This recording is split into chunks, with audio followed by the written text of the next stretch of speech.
Welcome back to Sai coaching classes. मुलांनो, आज आपण बघणार आहोत चॅप्टर नंबर 6. त्याचं नाव आहे ॲनिमल क्लासिफिकेशन, क्लास 10 सायन्स 2 मधील 1 मार्चचे क्वेश्चन, जे की आहे आपले PYQचे 2019-2025 पर्यंत. या व्हिडिओमध्ये मी तुम्हाला 1 मार्चचे क्वेश्चन सर्व समजावून सांगणार आहे. चला तर मग सुरुवात करूया आपल्या ॲनिमल क्लासिफिकेशन मधील 1 मार्चच्या PYQंना. बघा, आपला क्वेश्चन नंबर 1A मध्ये पहिला क्वेश्चन आहे, चूज द करेक्ट अल्टरनेटिव्ह. म्हणजे आपल्याला याच्यामध्ये MCQ बघायचे. आता आपले MCQ किती मार्कला असतात? 1 मार्कला 1 MCQ. आता हा विचारलाय तुम्हाला जुलै 2025 ला, म्हणजे लेटेस्ट आहे.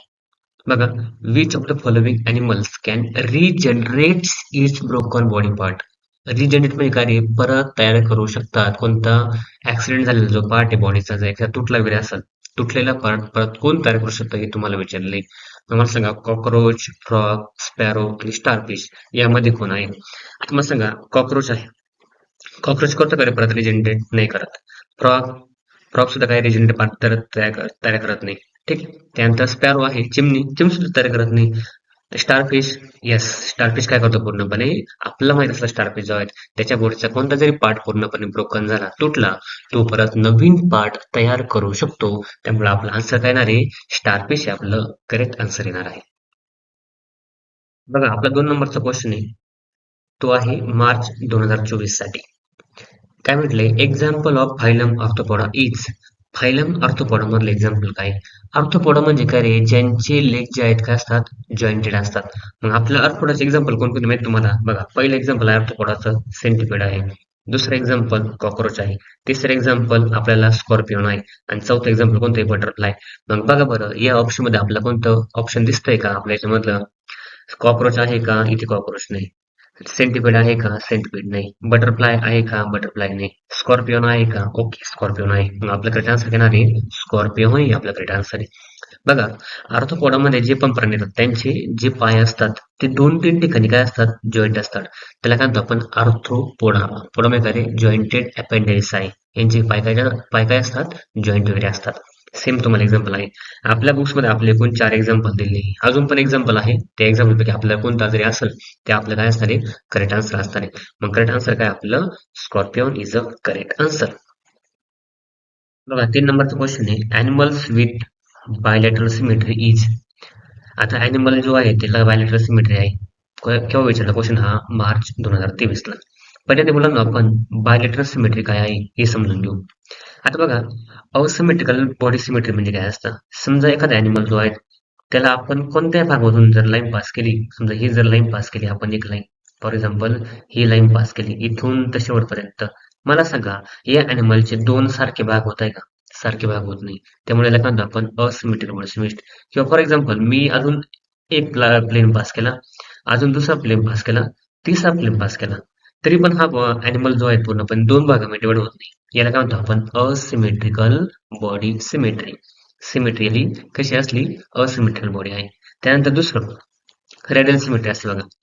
आता रेडियल सिमेट्री मध्ये काय आहे? जर आपण एखाद्या अॅनिमलला 2, बघा, 1, 2, इथं 1, इथं 2, इथं 3, इथं 4, इथं 5 किंवा 6, असं समजा फॉर एक्झाम्पल 5 भागामध्ये आपण त्याला काय केलं? डिवाइड केलं. तर हा अॅनिमल 2 भागामध्ये डिवाइड होतो. याला काय म्हणतो आपण? Radial symmetry. हा तुम्ही किती 2, 3, 4 प्लेन मध्ये पास करा, किती 2-3 इमेजिनरी लाईन पास करा, तरी पण हा 2 भागामध्ये इक्वल डिवाइड होत नाही. याला काय म्हणतो आपण? Asymmetrical body symmetry. दुसरा, जर आपण 3-4 प्लेन पास केले तर आपण हा प्राणी 2 भागामध्ये डिवाइड करू शकतो. याला काय म्हणतो आपण? Radial symmetry. त्यानंतर तिसरं आहे कोणती? Bilateral symmetry. ही आपल्या बुक्समध्ये डायग्राम आहे. जर एखाद्या अॅनिमलची आपण फॉर एक्झाम्पल एकच लाईन पास केली, कोणती? इमेजनरी. आता ही जी शेळी, शेळीच्या डोक्यापासून पूर्णपणे आपण जर इमेज लाईन पास केली, शेळीचे 2 समान इक्वल भाग होऊ शकतात. याला काय म्हणतो आपण? Bilateral symmetry. आता हा इकडे हा एक पाय, हा एक पाय, त्याचा पाठीमागचा एक पाय आणि हा एक पाय जो आहे, कोणतं? आपण शेळीला 2 भागामध्ये इक्वल डिवाइड करू शकतो. इथे आपल्याला शेळी कापायची नाही. इथे काय करायचं? आपल्याला शेळीचे फक्त 2 भाग समान होतात हे बघायची. त्याला काय म्हणतो आपण? Bilateral symmetry. आणि हो, आता मला सांगा, शेळी जी आहे, त्यानंतर हा स्टारफिश आहे आणि कोणतं? हे स्पॉन्जिस आहे. आता यामध्ये तुम्हाला एक्झाम्पल लक्षात आलं असेल कोणतं? बायलॅटरल सिमेट्री काय, त्यानंतर रेडियल सिमेट्री काय, आणि असिमेट्रिकल बॉडी सिमेट्री म्हणजे काय. मग आता मला सांगा, स्टारफिश आहे, ह्युमन आहे, पॅरामेशियम आहे आणि बबा आहे. आता याच्यामध्ये आपला बायलॅटरल बॉडी सिमेट्री जी आहे कोणामध्ये बघायला भेटेल? मग बघा पहिल्यांदा, स्टारफिश पण तुम्हाला बघायला भेटेल का? दोन समान भाग होतील स्टारफिशचे. तुम्ही समजा असं केलं दोन समान भाग, तरी पण दोन समान भाग होत नाही बघा. त्यानंतर कोणतं माणसाचं केलं तुम्ही. आता बघा, आपण जर इथून इमेज लाईन पास केली, माणसाचे दोन समान भाग होऊ शकतात. ठीक आहे. म्हणजे माणूस काय येईल 12 डेसिमीटर मध्ये एक्झाम्पल, तरी पण आपण पॅरामेशियम बघू. आता बघा पॅरामेशियम, समजा पॅरामेशियम आपण दोन समभाग केले, इमेज एक लाईन पास केली, तर 12 डेसिमीटर होईल का? नाही होणार. त्यानंतर अमिबा आहे, अमिबाची होईल पूर्णपणे 12 डेसिमीटर होऊ शकत नाही, कारण त्याचा आकार वेगळा आहे बघा. आता यांचे आकार वेगळे असल्यामुळे काय दोन समान भाग होणार नाही. आता तुम्ही म्हणाला की पॅरामेशियमचं होऊ शकतं. कसं काय होईल इथपर्यंत? आपण जर एक लाईन पास केली, आता हे दोन जे आहेत पूर्णपणे, हे दोन समान भाग होऊ शकत नाही. त्यामुळे काय आहे, याची आपल्याला बायोडेसिमिटी जे आहे म्हणता येणार नाही. याचे सुद्धा आपल्याला बायोडेसिमिटी म्हणता येणार नाही. स्टारफिश सुद्धा आपल्याला बायोडेसिमिटी म्हणता येणार नाही. मग राहिलं कोणतं आपलं एक्झाम्पल? ॲनिमल. ॲनिमल मध्ये कोणतं? ह्युमन जे आहेत. ह्युमनची काय येणार आहे? बायोडेसिमिटी येणार आहे. मग आपला ऑप्शन काय असेल? Human beings. बघा आपल्याला विचारलेलं काय आहे? Human beings belongs to dash class. Human बिंगचा क्लास कोणता आहे? क्वेश्चन काय विचारला आहे? मार्च 2022 ला. आता तुम्हाला एक्झाम्पल काय दिले याचे? ऑप्शन काय दिले? मॅमेलिया आहे, अँफिबिया आहे, रेप्टेलिया आहे, सायक्लोस्टोमेटा. आता पहिले ते आपण हे जे क्लास आहे त्यांची कॅरेक्टरिस्टिक्स बघू. आता बघा पहिले ते जे मॅमेलिया क्लास आहे त्याची कॅरेक्टरिस्टिक्स काय आहे? ज्यांना मेमरी ग्लँड असतात, म्हणजे पूर्णपणे त्यांच्या बाळाच्या फिडिंगसाठी, बाळाला पूर्णपणे भरण पोषण करण्यासाठी ते दूध तयार करू शकतात. कोणतं? त्याला मेमरी ग्लँड असतात. आता बॅट एक्झाम्पल आहे. आता बॅटला काय मेमरी ग्लँड आहे, म्हणजे बॅट काय करते तिच्या पिल्लांना जेव्हा भरण पोषण करते तेव्हा काय असते ते दूध वगैरे पाजते. त्याला काय म्हणतो आपण? Class mammalia. दुसरा क्लास कोणता आहे? क्लास अँफिबिया आहे. आता अँफिबियामध्ये काय येतो? बेडूक येतो, जो पाण्यामध्ये पण राहतो आणि जमिनीवरती पण राहतो. त्याला काय म्हणतो आपण? अँफिबियन्स. कोणता? लँडमध्ये पण राहतो आणि पण वॉटर पण राहतो. ते काय असतात? अँफिबियन्स क्लासचे एक्झाम्पल आहे. आता रेप्टिलचं एक्झाम्पल कोणतं आहे? लिझार्ड वगैरे आहे, स्नेक आहे. हे आपल्याकडे एक्झाम्पल आहे रेप्टिलाचे, म्हणजे जे प्राणी सरपटणारे असतात वगैरे आहे. आणि साहेब सिस्टमॅट आपलं एक्झाम्पल कोणतं आहे? पेट्रोमायझ आहे. आता मला तुम्हीच कमेंटमध्ये सांगा, human beings belongs to which class? तुम्हाला सरळ सरळ आन्सर काय येईल? मॅमलिया. कारण का ह्युमन बिंग काय मेमरी ग्लँड मध्ये प्रेझेंट असतात, त्यामुळे आपला करेक्ट आन्सर काय येईल? मॅमलिया. 5 नंबरचा क्वेश्चन आपल्याला. क्वेश्चन काय विचारलाय? Calcareous spine are present on the body of dash animal. कोणत्या अॅनिमलच्या बॉडीवरती कॅल्करियस स्पाइन असतात? स्पाइन म्हणजे काय? काटे. कशाचे? कॅल्करियसचे. कॅल्करियस म्हणजे काय? कॅल्शियम कार्बोनेट जो आहे हा मेन घटक जो आहे त्यांनी काटे बनलेले असतात, म्हणजे बॉडीला प्रोटेक्शन करण्यासाठी. आता आपण एक ठिकाणी वाचलंय, पण मला सांगा तुम्ही एकदा डायग्राम बघा व्यवस्थित. फिश, स्नेल, स्पॉन्ज आणि स्टारफिश. पहिली डायग्राम कोणती? फिश. मला सांगा तुम्हाला फिशच्या बॉडीवरती कॅल्करियस स्पाइन दिसतंय का? नाही. हे आपलं ऑप्शन कट. दुसरं स्नेल. स्नेलच्या बॉडीवरती नाही. उलट स्नेलचं कॅरेक्टर काय? गुळगुळीत असतं, पूर्णपणे सॉफ्ट बॉडी वगैरे असतं. त्याच्यावरती स्पाइन असतं काही कारणच नाही. त्यानंतर स्पॉन्जेसची बॉडी आपण बघू. स्पॉन्ज बॉडी असते पूर्णपणे गुळगुळीत असते ती पण सुद्धा. ती हार्ड असते पण कोणती असते त्याला कॅल्करियस स्पाइन नसतात. आणि लास्ट फक्त कोणतं राहिलं आपलं ऑप्शन? स्टारफिश.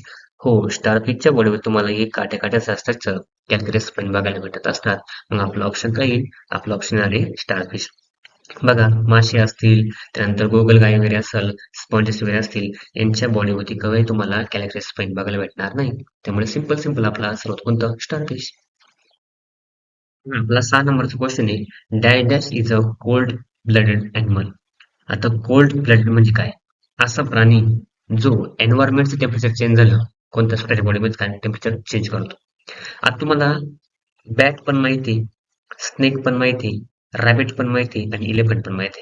आता मला सांगा, आता हा जो आहे पूर्णपणे कोणते बॅट जे आहेत, बॅट कोणत्या क्लासमध्ये येते? मॅमलिया क्लासमध्ये. स्नेक पूर्णपणे कोणत्या क्लासमध्ये? रेप्टेलियामध्ये.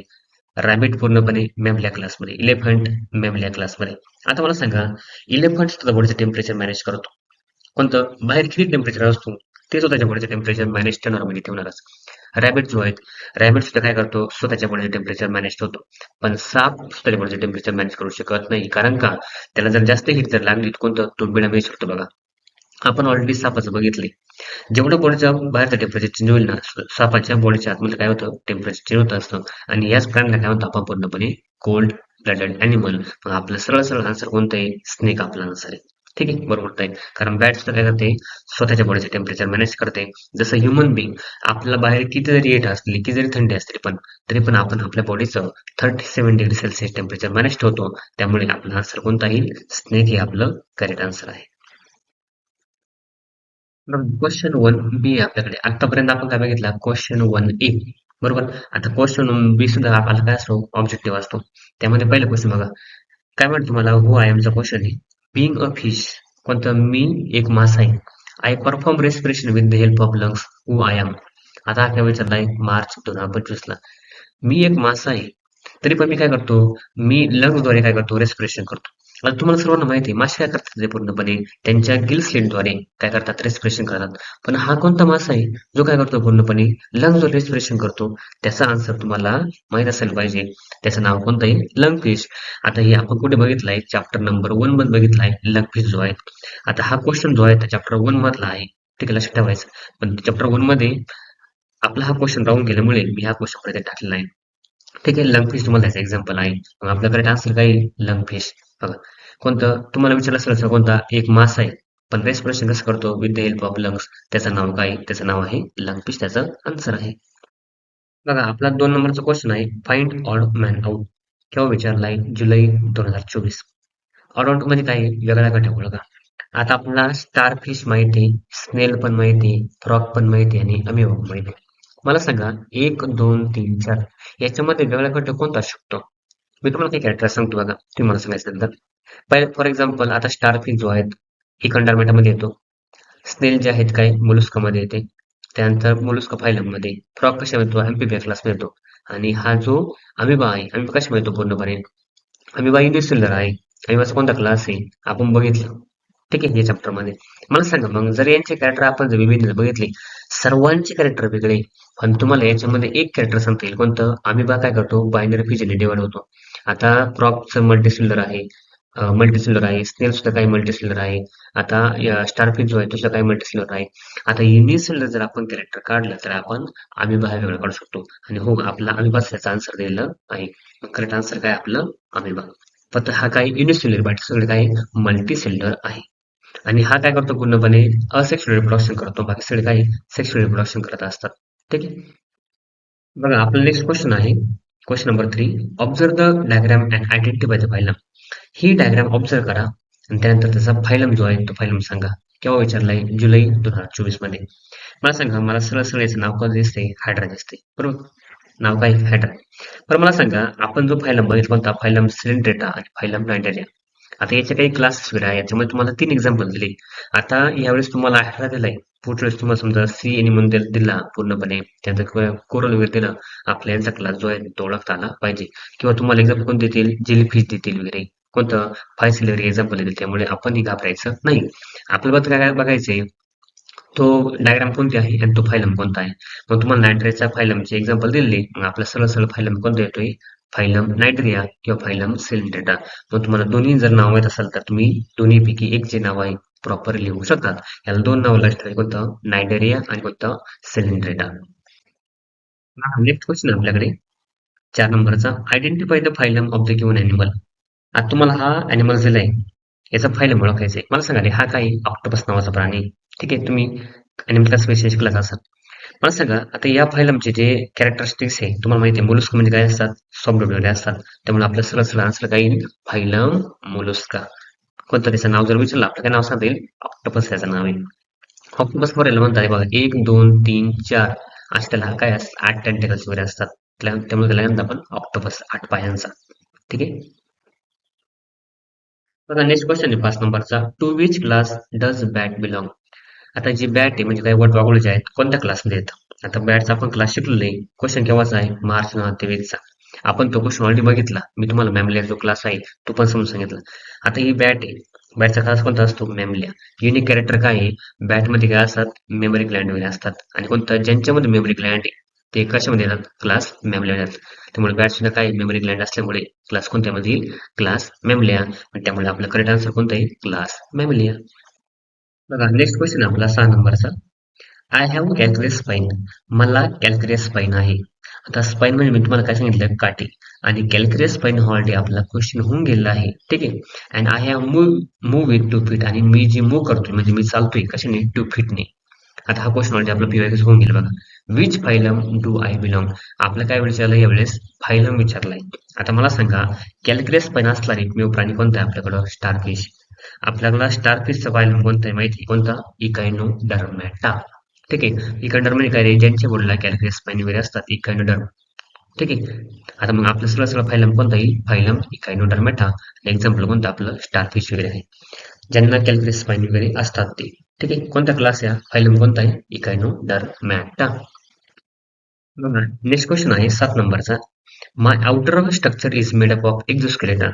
माझं जे बाहेरचे स्ट्रक्चर जे आहेत एक्झोस्केलेटन पासून तयार झालेलं आहे. म्हणजे काय असते? हे हार्ड कव्हरिंग वगैरे असते, प्राण्यांच्या शरीराच्या बाहेरून असते. मग ती कोणाला तेच आपलं विचारलंय. I have 3 pairs of legs to walk. मला 3 पेअर आहे पूर्णपणे लेग्सचे, पूर्णपणे वॉकिंग करण्यासाठी, म्हणजे काय चालण्यासाठी. Tell me to which phylum I belong. तर मला सांगा मी कोणत्या फायलमध्ये बिलॉंग करतो. मला सांगा 3 पेअर जे आहेत लेग्स चालणारे.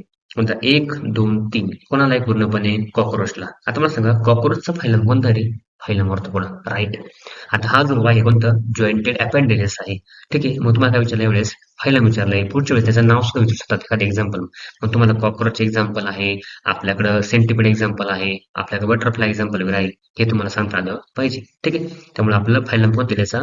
Phylum arthropoda. ज्यांचे काय असतात? पेअर पूर्णपणे जॉइंटेड असतात. ठीक आहे. हे बघा 8 नंबरचा क्वेश्चन आहे आपला. काय विचारलं आपल्याला? Name the locomotory organ of animal shown in the above figure. हा एनिमलचं नाव काय रे मुलांनो? स्टारफिश. कोणत्या क्लासमध्ये आहे? फायलम कोणता आहे? इकरडार्मेटा. पण यावेळेस आपल्याला ते विचारलेलं नाही. काय विचारलं आपल्याला? लोकोमोटरी ऑर्गन कोणतं आहे? मला सांगा या अगोदर आपण एक क्वेश्चन बघितलं बघा. आता हे मध्ये तुम्हाला काय दाखवलंय? 2 फीट दाखवलंय. जर ह्या प्राण्याला इकडून तिकडे जर जायचं असेल ना, ह्या ऑर्गनचा वापर करतो. याला काय म्हणतो आपण? 2 फीट असं म्हणतो. मग मला सांगा लोकोमोटरी ऑर्गन म्हणजे काय रे? इकडून तिकडे जाण्यासाठी, मूव्ह करण्यासाठी कोणतं ऑर्गन काम येते? मग आपल्याला असं माहित पाहिजे कोणतं? 2 फीट जे आहेत. मग तुम्हाला दिलेलं आहे कोणता आन्सर? 2 फीट वगैरे आहे. म्हणजे स्टारफिश इकडून तिकडे जाण्यासाठी, लोकोमोशन करण्यासाठी कशाचा वापर करतो? 2 फीटचा. मग फायलम कोणता आहे? इकॉनोडर्मेटा. नाव काय आहे? स्टारफिश. ठीक आहे. बघा आपला 9 नंबरचा क्वेश्चन आहे. Write the correct correlation. Correlation म्हणजे काय रे? समजा सहसंबंध ओळखा, याला आपण मराठीमध्ये म्हणतो. केव्हा विचारला? हा मार्च 2020 ला. बघा मुलांनो, अॅनलिडाचं एक्झाम्पल कोण दिले? आपला अर्थोम दिले. तर प्लॅटिहेल्मिंथचं एक्झाम्पल काय? आता बघा अॅनलिडाचं एक्झाम्पल कोणतं आपलं? अर्थोम. अर्थोम कशामध्ये येतो? फायलम अॅनलिडामध्ये. तर मला सांगा प्लॅटिहेल्मिंथचे आपलं 3 एक्झाम्पल आहे. कोणकोणते? पहिलं आहे टेपवर्म, दुसरं कोणतं आहे? प्लॅनेरिया, आणि तिसरं कोणतं आहे? आपलं लिव्हर फ्लग वगैरे आहे. मग तुम्ही प्लॅटिहेल्मिंथच्या जागेवरती प्लॅनेरिया, त्यानंतर लिव्हर फ्लग, त्यानंतर टेपवर्म हे कोणतंही एक्झाम्पल तुम्ही लिहू शकतात. तुम्हाला जे सोपं वाटते ते. आता हे 3 एक्झाम्पल कशाचे? आपल्याला फायलम प्लॅटिहेल्मिंथचे आहे. हे आपण लक्षात ठेवलं पाहिजे. ठीक आहे. त्यामुळे प्लॅनेरिया, लिव्हर फ्लग आणि कोणता? टेपवर्म. आता मला वाटलं प्लॅनेरिया लिहावं, म्हणून प्लॅनेरिया लिहिलं. तुम्हाला वाटलं लिव्हर फ्लग लिहायचं, बरोबर असेल. टेपवर्म लिहायचं, बरोबर असेल. ठीक आहे. कोणतरी एक एक्झाम्पल आपलं लक्षात राहिलं पाहिजे. मग मी आन्सर लिहितो कोणतं? Answer planaria. तुम्ही टेपवर्म किंवा लिव्हर फ्लग हे दोन्ही मधून कोणते जरी एक्झाम्पल लिहिलं तर हे 100% बरोबर असणार आहे. कारण अॅनलिडस आपला एक्झाम्पल अर्थोम दिले, प्लॅटिनमध्ये आपल्याला 3 एक्झाम्पल आहे. तिन्हीपैकी तुम्ही कोणते एक लिहा. ठीक आहे. बघा 10 नंबरचा क्वेश्चन आहे, शेवटचा क्वेश्चन 1 मार्क्स मधला आपला. हु आय एम. मी कोण आहे? केव्हा विचारलाय? जुलै 2019. इथे काय म्हटलंय? I have suckers. मला सकर्स आहे. सकर्स म्हणजे काय रे? शोषून घेतो. त्यांचं जे माउथ वगैरे आहे त्या माउथला सकर्स असं एक ऑर्गन असतं जे काय करतं? ब्लड शोषून घेतं. मग काय म्हणताय? I am blood sucking ectoparasite. मी काय करतो? ब्लड सक करतो पूर्णपणे प्राण्यांचे. पण मी कोणता आहे? एक्टो पॅरासाइट आहे. एक्टो म्हणजे काय रे? बॉडीच्या बाहेर राहून काय करणारे? ब्लड सक करणारे. पण तो कोणता आहे? पॅरासाइट. मुलांनो पॅरासाइट म्हणजे काय काय असतं? Disease causing organism. मला सकर्स आहे पूर्णपणे आणि मी काय करतो? ब्लड शोषून घेतो. पण मी कोणता आहे? एक्टोपॅरासाइट आहे. आणि माय बॉडी इज सेगमेंटेड. आणि माझी बॉडी पण सेगमेंटेड आहे. आता मला सांगा, आपण हा एकमेव प्राणी बघितलाय कोणता? लेच जो आहे त्याच्या बॉडीला सेगमेंट आहे. सेगमेंट काय? पूर्णपणे त्याची बॉडी वेगवेगळ्या अशा भागाने जोडली गेली बघा. तुम्हाला हे सेगमेंट दिसते ते रेषा रेषांसारखं, त्याला काय आपण सेगमेंट असं म्हणतो. ठीक आहे. मग तुम्हाला एक्झाम्पल काय याचं? लेच आहे. आता याचं एक्झाम्पल काय की मुलं आर्थोम लिहितात, पण आर्थोम चुकीचं आहे. आर्थोम हा ब्लड सकिंग इक्टोपॅरासाइट नाही. त्याला सेगमेंट आहे. त्याला सकर सुद्धा नाही. त्यामुळे आपलं नेरीस पण एक्झाम्पल येणार नाही. फक्त एक्झाम्पल कोणतं येईल? लीच. कारण त्याला पण सेगमेंट आहे, याला पण सेगमेंट वगैरे आहे. पण हा काय? इक्टोपॅरासाइट आहे. म्हणजे आपलं करेक्ट आन्सर काय येणार आहे? Correct answer is leech. चला तर मग भेटूया पुढच्या व्हिडिओमध्ये. आणि तुम्हाला हा व्हिडिओ कसा वाटला मला हे कमेंट बॉक्समध्ये नक्की सांगा. तुम्ही जर चॅनल नवीन असाल चॅनल सबस्क्राईब करा, व्हिडिओ लाईक करा, व्हिडिओ जास्तीत जास्त शेअर करा. आणि हो, पुढचा टॉपिक तुम्हाला कोणता पाहिजे मला ते कमेंटमध्ये सांगायला विसरू नका. भेटूयात पुढच्या व्हिडिओमध्ये.